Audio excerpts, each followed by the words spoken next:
Reclaiming Lunacy exhibition was a Historic England funded project. It all began with our research volunteers who did some research into the lives of disabled people who lived and worked at the Workhouse. We found very little information about these people, and what mark they left in life was very small. It was scrawled handwriting in official records, censuses, newspaper reports. We never could get the full sense of what this person's life might be like.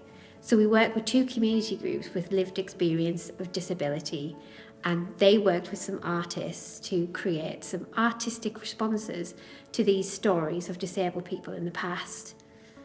The artwork they created was very vibrant and loud and big and bold, and the idea was they wanted to give these people a marker in life and a mark in the workhouse that perhaps they haven't had in the past. So my own contribution were the labels, which shows the evolution of the language used for mental illness from those days up until now, and how labels can define a person, and not only define a person, but trap a person in a certain kind of behaviour.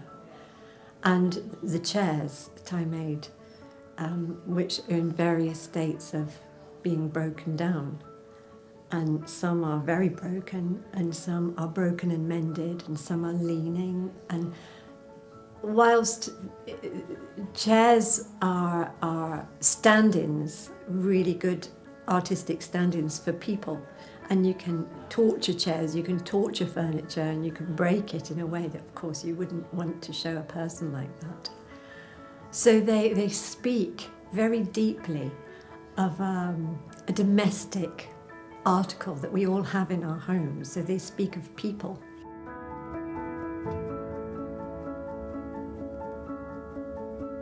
I found the whole thing really fascinating, and it made me want to deep dive into some of the people that were here, and I want to actually look at it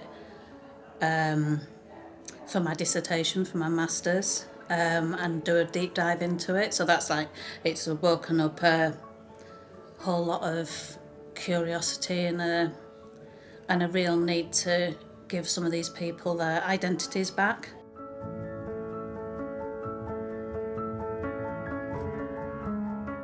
I am dyspraxic and I'm autistic and probably ADHD as well, so I don't have the coordination to do fine work.